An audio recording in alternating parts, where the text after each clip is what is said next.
Welcome back to another episode of the Faith Informing Podcast, the podcast that talks about what informs our faith and how our faith forms us. I'm Travis Jameson, and I'm your host.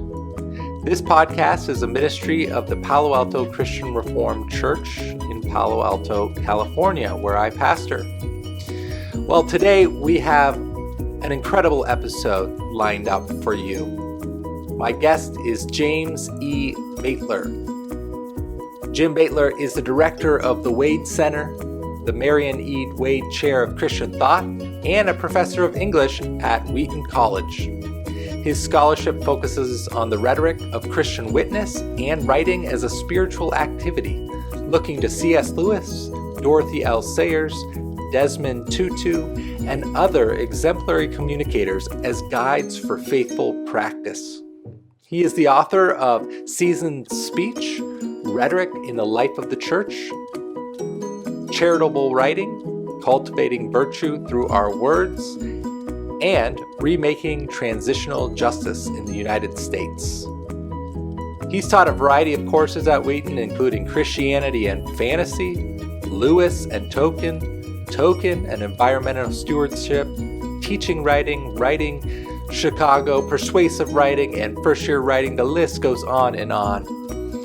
Jim is an amazing guest. We're going to be talking about Christian witness, what kind of speech we should engage in as Christians, and who are some people we can look to as exemplars in the Christian faith for having a faithful witness in the world around us. So I'm thrilled to welcome James Beitler onto the episode today. I hope you enjoy this episode. Well, Jim, welcome to the Faith Informing Podcast. It's great to have you on today. Great to be here. Thank you so much. We really appreciate it. And you're calling in from Wheaton, Illinois, and it's is the summer months? Is it humid there, or what's it like right now? Right now, it's beautiful in Wheaton, Illinois. Okay. It's a little treacherous to go outside because I don't know if you heard about our cicadas. We had the cicadas, and then what happened after the cicadas was there are these oak leaf itch mites that feed off of the cicada larva or something. I don't understand the ecology of it. Yes. But anyway, it's not necessarily pleasant to be outside right now for that reason. So you're saying you're in a bit of a plague there in the evangelical New Jerusalem, so to speak. Yeah, exactly. No, but it's beautiful outside. It's beautiful today. Oh, That's great. Well, why don't we begin by just getting to know you a bit? One of the ways I ask this question is ask my guests, what are the person, places, and things that really shaped you? And I'd love to just start with, where'd you grow up? What were the people influencing you? What was your religious background? Let's start with that. Yeah, so I grew up in a small town in Indiana called Bern, Indiana, named after the Bern, Switzerland. And it was a town of 3,000 or 4,000 people, and it was a wonderful place to grow up in terms of kind of formation. My family was very instrumental in my formation. My parents, my grandparents lived basically down the street, so they were part of that as well. And I was raised in the Mennonite church.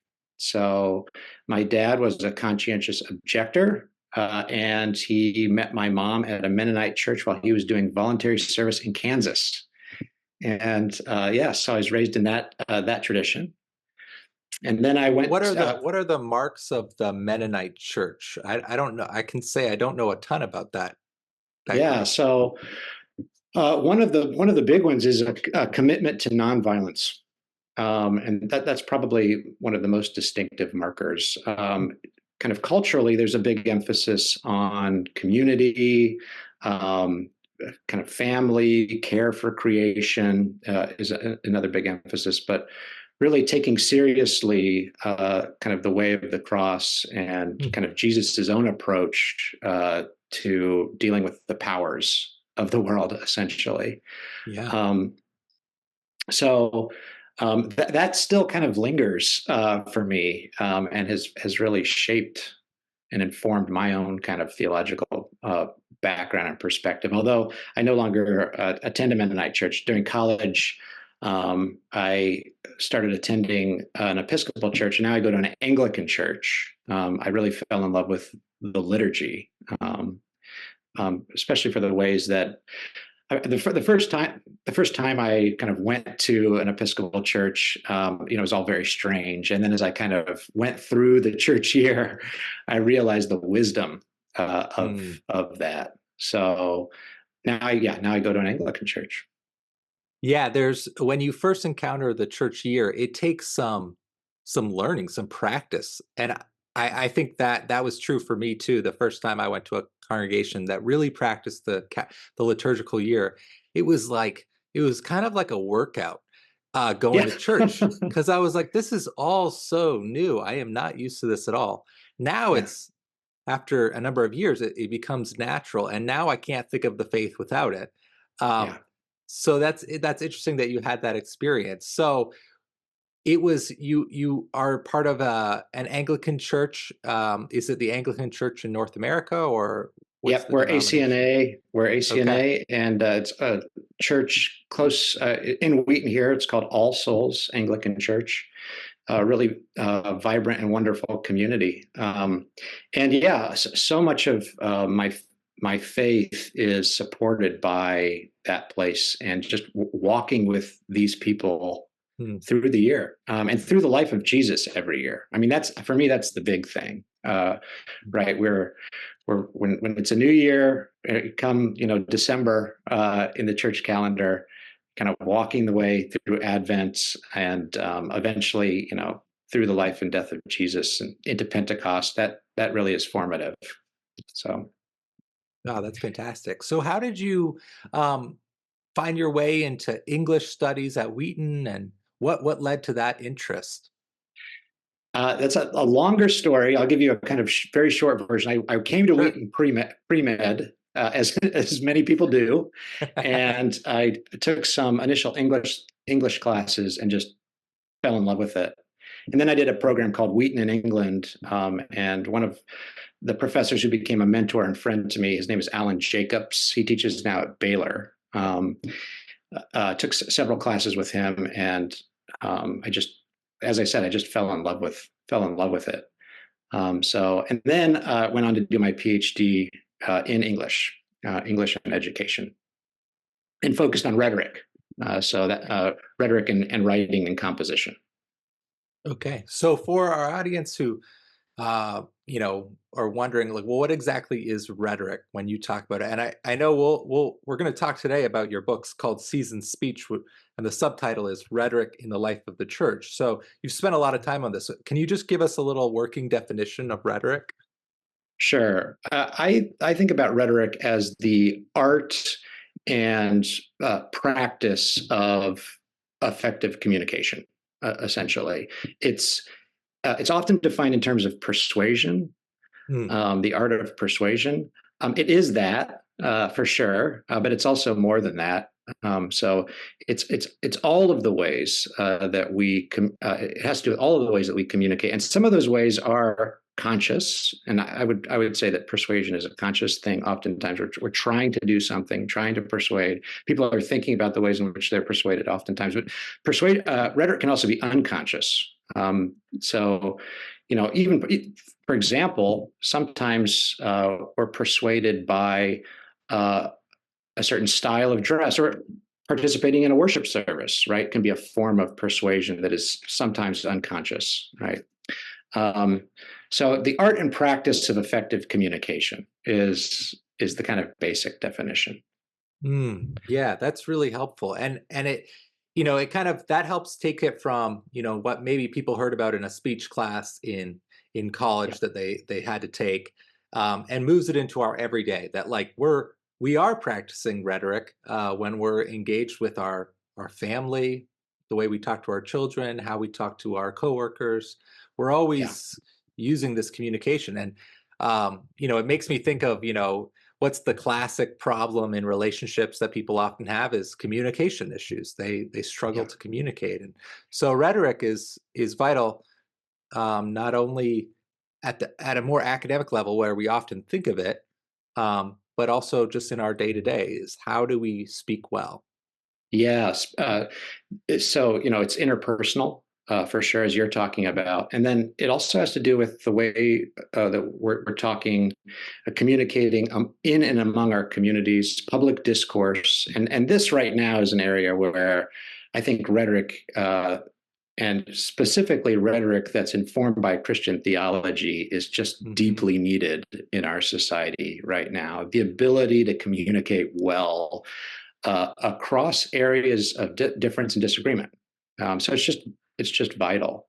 Yeah, rhetoric is not simply what Aristotle talked about in terms of persuasion and the rhetorical triangle, which, as you said, we learned that in high school. It includes that, but it's also more than that. And a lot of 20th century rhetoricians kind of expanded on what Aristotle had done.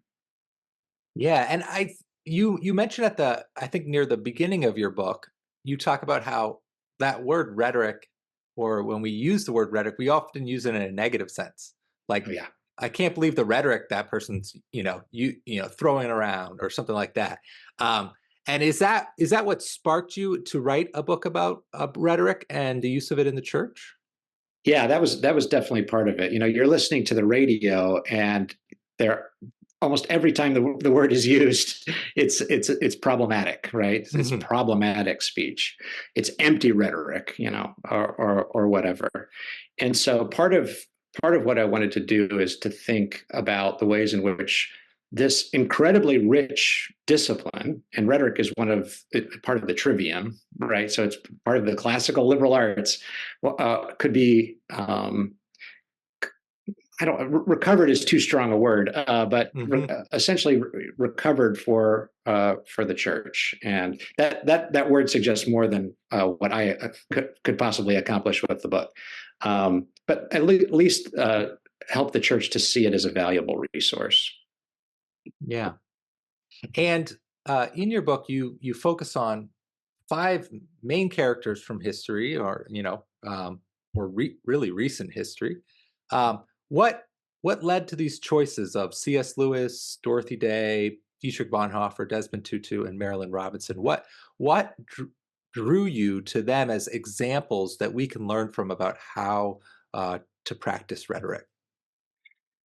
So I chose these figures in part simply because I loved them, and I wanted to Yeah. learn more about them. Part of working on writing projects for me is working on things that I want to learn more about. I really see writing as an opportunity to keep learning. So part of it was just I wanted to continue to read and learn from these people. But they also, the five particular figures that I chose were also chosen intentionally because they illustrated different ways of effective communication, different postures of effective communication, and the where the book ultimately goes is at the end, in the conclusion. It ultimately says Christian witness can look a lot of different ways. As C.S. Lewis says, we don't all have to do the same thing. Essentially, I'm paraphrasing, but Mhm. we witness in kind of manifold voices. This is the whole idea of Pentecost, essentially, right? When the church is speaking in so many different tongues. Um, and so, yeah, I chose these figures intentionally to kind of illustrate different aspects of Christian witness. I was struck by that with C.S. Lewis, where, yeah, in the conclusion, he's talking about Billy Graham. And, Yeah, I think of C.S. Lewis and Billy Graham as two very different characters. very very Um, different. both their wave of influence is still being felt tremendously in the world. Um, but I appreciated that he was like, well, I mean, I'm no Billy Graham, but we're all doing it our own ways, and that's all part of God's kingdom. Yeah, and in fact, C.S. Lewis, was a fan of two-person mission teams, right? So you have one person, and he thought he was more skilled in this area, which would be to essentially dismantle mistaken assumptions, right? To correct kind of wrong-headed thinking, and then another person. So that's the logical piece Hmm. of apologetics or Christian witness, and then another person could come in and make the emotional appeal. And he didn't think he was very good at that. I mean, I would probably argue with him on that point. I mean, just given his storytelling abilities, right? He's often appealing to our emotions. However, what's illustrative about that is Lewis is saying, "Not all things can we all do." Um, that's a more accurate translation of the quote that I just gave. Not all things can we all do. So that opens up space for us to think about. I don't need to witness like C.S. Lewis witnessed. I need to witness like Jim Beitler can witness, and I can't be C.S. Lewis. I can learn from C.S. Lewis, but I can't be C.S. Lewis, and that's just okay. So anyway, I personally find that to be very comforting. Yeah, it strikes me that it gets after the incarnation. Like Yeah, Jesus came to a particular place at a particular time in a particular body, yeah, and he wasn't trying to be uh, an American living in Palo Alto or Wheaton. He was who he was in the first century, and yeah, um, I felt like this book really gives a voice that says, "Hey, you are who you are, and like how has God equipped you? Who has He made you to be, and yeah, how do you live out of that as a witness yeah, for Christ?" yeah. And that's essentially the call, right? Mhm. To embody the gospel in our unique time and place. Nobody else lives in this moment and in this place. And what does it mean to live for Christ now here? And you're exactly right. The incarnation is the grounding, Mhm. essentially, is the grounding for that. See, Dorothy Sayers, the second figure that I look at, is I think really wise on the incarnation. She she thinks about vocation and Christian witness, I think, a little bit differently than a lot of people do, and that is, it's not simply about, for Sayers, like uh, sharing overtly Mhm. about Jesus. It's about doing good work, doing your work, the work that you've been called to well. And that's a very incarnational notion that I'm called to a specific thing in a specific place, and even if that may not be preaching or whatever it is, that Mhm. seems kind of very kind of overtly theological and spiritual, even if it's just making tables or chairs or whatever it is, if I do that well, I'm glorifying and witnessing to a creator God. So it's a kind of compelling notion. Again, that's not all things to all people, but it is an important part of Christian witness. Yeah, she seems to be like getting after this idea of like Jesus's full humanity. Like Yeah, you can live into your full self, your full work. yeah, And I appreciated that as she was, talking about her plays, yeah, her mystery novels, and trying to do them and portray what she was trying to portray, and in some of her writing, just very explicitly the gospel, but in yes, others, much more subtly. Um, yeah, and I think that's really compelling for like why it's important for Christians to be, you know, to doing your work to the utmost. Not yeah, because you just want to be the best person in the room, but because there's actually something spiritual about doing it that way. yeah. Exactly. Yeah, and you're so right. She's she's writing these radio plays, The Man Born to be King, the life cycle of essentially radio plays about Jesus's life. Um, she's writing a play for Canterbury Festival, The Zeal of Thy House, which is about an architect who's building a cathedral, and he takes too much pride in his work and has a literal fall as a result of his pride. So she's writing in ways that are in some ways overt or overtly Christian. And then she's got this book called The Mind of the Maker, Mhm. where she basically says creativity, the creative mind, is a kind of analogy for the Trinity. So just like there's Father, Son, and Spirit, there's an idea that's kind of born in our minds. We incarnate that idea when we write it down, and then it's received by others. And that's so idea, energy, and power, these are her terms, Mhm. are like Father, Son, and Spirit. So even when we're not witnessing overtly, we are, this is the Imago Dei, we're imaging God through our creative acts. So that's just a wonderful reminder for anybody who's a maker, or yeah, anybody who's a maker.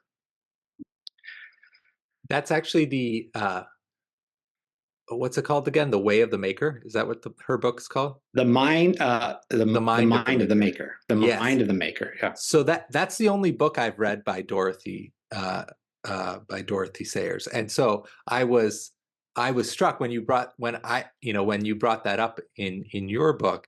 It was a great reminder of this really compelling image of the Trinity in our daily lives. yeah, The Trinity can feel like such an abstract thing, yeah. because we're like, well, what is the Trinity? We don't really know what it means all the time. It's hard to define exactly. But she's like, no, actually, if we are image bearers of this Trinity, we can see it in our lives. And I thought the creative act is a really compelling notion because we all can imagine ourselves in that. It doesn't have to be what you get paid for 9 to 5, even though it's a big part of it. But Yeah. we're all part of doing creative acts in one way or another throughout our lives. Yeah. I think she's just so valuable on this point. And another book, another writer, more recent writer who takes this up, I think, in really a nice way is Andy Crouch in his book Culture Making, Mm. um, and talking about the fact that and this relates to Sayers' work too, that when God creates in the garden, one of the primary things that distinguishes human beings is that we are created as co-creators, and so part of what it means to image God is to co-create. So Mhm. it's just very it's a very, I think, exciting way to think about our vocation. Yeah. I was fascinated when I was reading the chapter on Dietrich Bonhoeffer and Mm, the difference between his approach uh, to preaching or to doing theological work. It sounded like to C.S. Lewis's, because C.S. Lewis says he viewed his calling as being a translator of the doctrines, which I love. I think that needs to be said to many more pastors, yeah, that you're translating into the common vernacular, translating to the people what the doctrines are, what God's word says. Um, and he was very, he's very focused on like getting to know the people, knowing what they are interested in, what they talk about, how they talk. Whereas yeah, Dietrich Bonhoeffer, I was surprised. I've read lots of Bonhoeffer, but I've never known this about him, that when he taught preachers, he was teaching in a sense of like, no, you need to be more detached, yeah, less emotionally engaged, and so that God's word goes forth from God, yeah. and doesn't get obstructed by you. Is that an accurate way of describing the difference between them? I think so. So to, just a point of clarification. Yeah. A lot of Bonhoeffer's writings about preaching are from Finkenwald Seminary, where this underground seminary, right, during World War II. And a lot of what we have are basically the notes of his students, right? Mm. So we're getting this information secondhand. So that's important to keep in mind. But yes, basically from those notes, it seems like what Bonhoeffer is saying is it's really important that we are almost like channels for the Word of God, and sometimes that means, this may seem counterintuitive, that we have to actually distance ourselves from the very word we're preaching. So I'm not the star of the show as the Mhm. preacher, right? And the way the word of God comes through me is by showing how much, as a preacher, I am not always in the word, right? I'm a sinner. essentially, and then God's message can come through. So one of the things I think is really interesting about Bonhoeffer's homiletics is that's his kind of theory of preaching, or his talk about preaching, is that he's sensitive to what we identify with. So not identifying too closely with, for example, worldly power or the state in Bonhoeffer's case, right? And that was very salient for him, during World War II. And also kind of identifying with, right, others, like who should we identify with, right? Maybe we should identify with people in need, right? The people that essentially the Old Testament is asking us to identify with, the widow, the orphan, these people that are marginalized by society. So, and then going back to your point, a lot of the way this plays out in Bonhoeffer's comments about preaching is a kind of objectivity, which I kind of disagree with him on this point. Like, I'm not sure that actual objectivity is possible for the preacher to embody. I think it's also a kind of construct. However, I think his general point is a good one, that it's not about the preacher. It shouldn't be about me. It should be about God's word coming through me. Mm-hmm. He says at one point, the word of God, preachers shouldn't essentially shout from the pulpit, because the word of God is the exclamation point that we do not need to add. Mm. So it's a great line. It's a great line. That's for anyone who's experienced a shouting preacher. That is a comforting word. You're like, oh yeah, we could hear that again. Yeah. It is fascinating his focus on objectivity, because when I think about that, I think about when I prepare to preach, writing a sermon, but going to actually deliver it. If I had to spend time thinking about trying to be as detached as possible, objective as possible, I feel like I would be so self-conscious. Yeah. And then it would seem like it would defeat the purpose. Yeah. Well, I think you're right. And I think, again, I think thinking about context is important. Mm-hmm. But, what do you do when you've got a political leader, in Bonhoeffer's case, who is a speaker who is making very strong appeals to pathos, and whose rhetoric is caught up with a kind of cult of personality. And so it's a very different kind of language. It's not surprising in that environment that Bonhoeffer says, we need to go a different way when it comes to being preaching from the pulpit. I'm certainly not the first person that's noticed that distinction. There's a really great book about Bonhoeffer by Charles Marsh called Strange Glory, which I would just commend to anybody. It's fantastic.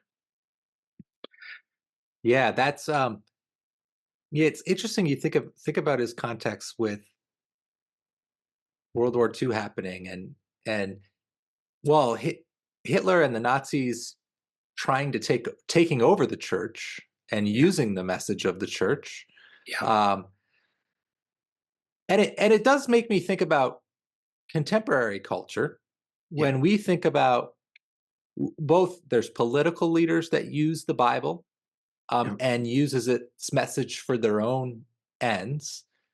But then also you have countless stories of pastors who do this, who are using the Bible for their own ends, to whether that's a means of power or influence or money making, whatever it may be. And then also, like, we even see that on a more personal level, where when we're in maybe you're in a debate with a friend or a conversation with someone, and you use the Bible as kind of a weapon. Yeah. And so I think there's something to what Bonhoeffer is saying, but Yeah. it's like that. Yeah, how do we do that in a way that's like um, honoring God first and foremost, and honoring our ourselves, who God has made us to be? Yeah. Yeah. This is where rhetoric can help us, right? Because it offers us resources for thinking about our context, right? Our audience.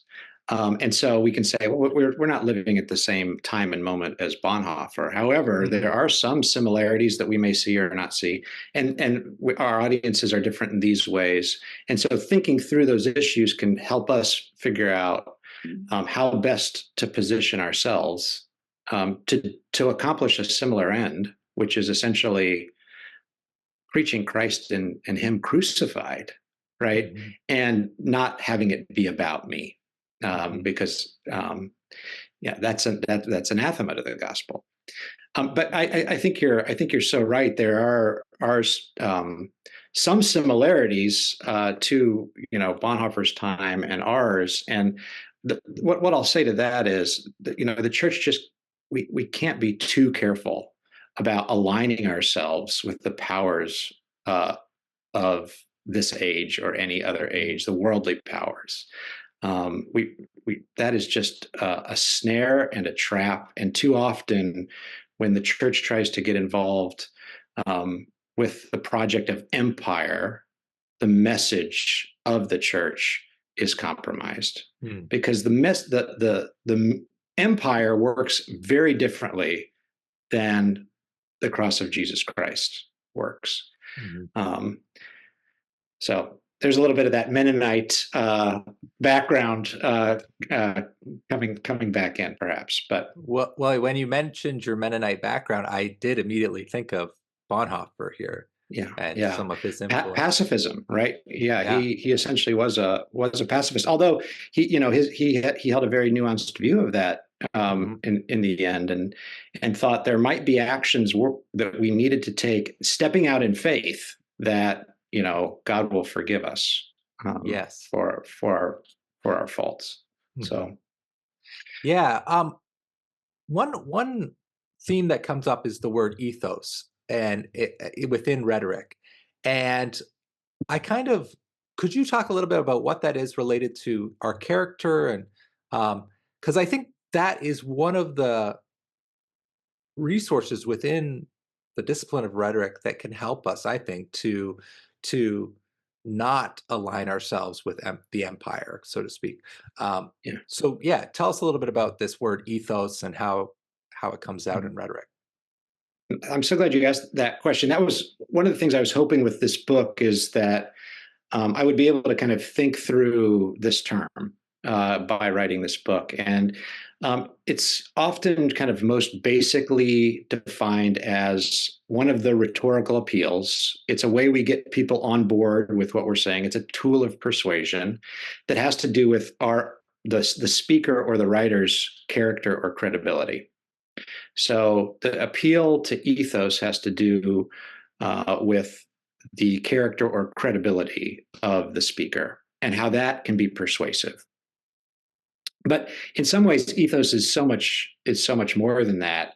One of there's been research on the term itself and how it was used in kind of the ancient rhetorical tradition, and it seems as if it's not simply about just the character or credibility of the speaker, but it also has associations with place. Um, and so an ethos can also, the word can also mean like a haunt or an abode, essentially one's environment. So, if you think about, I can talk about my personal ethos, but I can also talk about the ethos of, the institution where I work, right? What is its spirit, essentially? And I think that's really helpful. So it's especially helpful for churches, I think, because the pastor can talk about the pastor's ethos, right? the character and credibility of the pastor, but we can also talk about essentially the habitability of the place. How hospitable is the place? What is its what is the environment like? And again, for me personally, and this would be different for different people, but going back to this notion of liturgy, I found that to be just incredibly welcoming and not always easy, right? Because sometimes it's often speaking against you, right? It's often telling you, oh, you've got this problem or that problem. But it's also a place that feels habitable to me. So anyway, ethos can mean character, credibility of the speaker, but it also has this larger, richer meaning that I think is valuable. And you get after that in the chapter on Marilyn Robinson. Faith and place. Yeah, she is one of my favorite writers. And one of the things that her novels do so well is I find them to be just incredibly habitable, hospitable to a variety of readers. So her probably one of her most famous books, and she's written essentially three more in this series about this place, is Gilead. Mm-hmm. And it's a series of letters from a dying pastor to his son, and it is just the most breathtakingly beautiful book. I mean, and the voice of this character is just so amazing. And he's not a perfect person. He's a flawed person, but the text creates a space for a lot of readers, Christians and non-Christians alike. I mean, this book was wildly popular, and it's a slow moving narrative about a pastor living in Iowa, and it's just this remarkable thing. So, yeah, I think her writing style does this really well in those books. Yeah, it strikes me that it won a Pulitzer, right? Yeah, right, exactly. Yeah. So, I mean, it's one of the best books of our time. And but it does strike me. It's like recently I read Annie Dillard's book, Pilgrim at Tinker Creek, which also won a Pulitzer. And I can say I haven't read Gilead yet.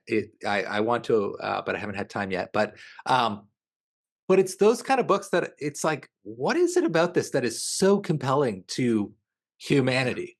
But I think this idea of like creating a hospitable space where you are welcomed in, and the author takes you there slowly and lets you get to know them slowly. And I think that's really a beautiful metaphor for how we think about relationships, newcomers into a church community. It's like this sense of, how do we say, we're not here to use you.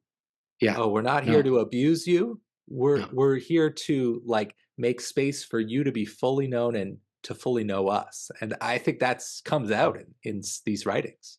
Yeah, exactly. It's just incredibly important for the church to consider, because Christian witness is just, it's not simply kind of a simple one and done statement. I mean, that might be what salvation is, but ultimately Christian witness is a long process. It's a lifelong process. We're all pilgrims, right? On this journey. And so we need these spaces that are, as Stanley Hauerwas says, habitable and hospitable for people to live out their lives in, and go on this journey together with. It's kind of, I find it very exciting, right? When you put it that way, right? We're doing this, we're on this journey together, and the destination is going to be a great one. And the Christian year, the liturgical year, really gives you a sense of that pilgrimage. It's like, hey, we get to do this small pilgrimage every year, and it's part of the biggest pilgrimage of all time, which is Jesus's life. But Yeah. it's like we get to do this year after year, and it's reminding us of like, hey, we're on this road together, and Yeah. we will never tire, or we will never get used to the person of Jesus. Like we have to keep going back, and I was struck by that. I think it was in the chapter on Dorothy Sayers where she writes a lot about um like essentially she puts like I can't believe you're not in shock of who Jesus is, because this is all crazy. And Yeah. she says, I think I'll butcher the quote, but it was like, you can be someone who's shocked that a cat would kill a sparrow, but you're not shocked by Jesus on the cross, and there's something Yeah. terribly wrong with that. Yeah. Yeah. So a domesticated faith, a sentimental faith, right? That that's really watering it down. The crucifixion is a bloody, shocky mess, Mm-hmm. and that's part of it, right? The incarnation has those elements, um, and so yeah, just Sayers is so good about saying and trying to kind of bust through the decorum of her day in particular. This, I think she called it stained glass window decorum, essentially, where the images in the stained glass are they're just so right. They're not going to offend, Mm-hmm. but no, the gospel is going to offend. Mm-hmm. Mhm. It's going to Yeah, shock. it reminds me of my daughter. She's like 8 years old, and she watches this cartoon show sometimes about the Bible, and they have these Uh, different episodes. But she first, we discovered this maybe a couple of years ago. And when she was a little younger, I was very sensitive as a dad. I was like, I don't want you watching this by yourself, yeah, because this particular show actually tells the stories really well. But I'm like, these are not all appropriate stories for a 6-year-old. You know right, what I mean? right. And so I'm like, so okay, so I'll watch it with you at times, and then Yeah, we've had this conversation many times over the years now. Um, but it always it reminds me that the Bible, the whole story of the Bible, is not a sanitized version of humanity. It is very explicit at times, because that's what happens in human life. It gets explicit. yeah. Um, I recently preached through First and Second Samuel and was Oh, reminded of like, hey, the God that we're worshiping is yes, a God that is born in a manger. That sounds sweet, but he's also the God who brought about his plan through tribal warfare. And mm, it was you read some of it, and it's interesting. The Revised Common Lectionary will often skips over the worst parts of the story, yeah, right. because it's hard. It's like, how can I read this in a church service? Like, it's so Yeah, gruesome. Um, and I think it's a sense that, as Frederick Buechner would say, we're afraid to tell the truth. We don't want to tell the yeah, truth. We yeah, don't want to tell what actually is going on here, because it's so shocking. yeah. But It's yeah, so shocking, and it involves sacrifice, and that's shocking. But it's also about bringing an end to sacrifice, right? yeah. In Jesus, right? The final, the ultimate Mhm. sacrifice. And so, I also find comfort in theologians who say, yes, there's violence, but God is fighting for us, Mhm. essentially, throughout the Old Testament. Right? That's often the language that is used, that God will fight for us. Um, Yeah. and then kind of moving to this person and work of Jesus, the true perfect Israelite, who does not essentially rain down fire from heaven, but you know takes upon the cross. So Yes. Yeah. He brings the it's like God works with us in all the messiness of our lives and Yeah, throughout history, our worst moments as human beings. yeah, And then he shows us in Jesus, he's like, and it doesn't have to be this way anymore. Like, yeah, I'm leading you to a place where all your deepest regrets and shame and guilt will no longer control everything and won't cause you to turn to violence and these patterns of behavior we have. yeah, Um, yeah, it's that total transformation in the end. yeah. Um, well, as we kind of draw to a close our conversation, I was wondering if you know, and you may not have an answer off the top of your head with this, but I thought if you had to write a sequel to this book on seasoned speech, what might be some follow up characters that you might look to Oh my learn goodness. more about rhetoric? Well, I just took a new job actually recently at the Wade Center in Wheaton College. The Wade Center is a research collection devoted to 7 British Christian authors who are all related in some way to C.S. Lewis. So they're members of the Inklings. Your listeners probably are familiar with the Inklings. It includes 2 of the authors I talked about in season speech, Lewis and Dorothy L. Sayers. But there are others in our collection. One of them is George MacDonald. One of them is G.K. Chesterton, J.R.R. Tolkien. By the way, for your listeners, we just have an abundance of resources and treasures at the Wade Center. If you find yourself in Wheaton, Illinois, please, please, please stop by the Wade Center. There's a lot Mhm. of cool things to see here. We've got, not only do we have things like C.S. Lewis's wardrobe and J.R.R. Tolkien's desk on which he penned The Hobbit, Wow. but we also have things like 2,500 of C.S. Lewis's personal library books, and a lot of them have his annotations in them. So I mean, it's just you can like read over Lewis's shoulder as he's doing scholarly work in his copies of these books. So okay, that's a long, long way of saying Yeah. I'd probably want to include now at this stage in my career some of these Wade Center authors Hmm. for sure. Um, and you know the amazing thing about the Christian tradition is there are so many saints. Hmm. And there are just so many saints throughout church history. And so one of my hopes for this book is that um, people would essentially look to the saints that they find particularly compelling and learn from others as well. And because again, it's not just about these 5. It's not just about one.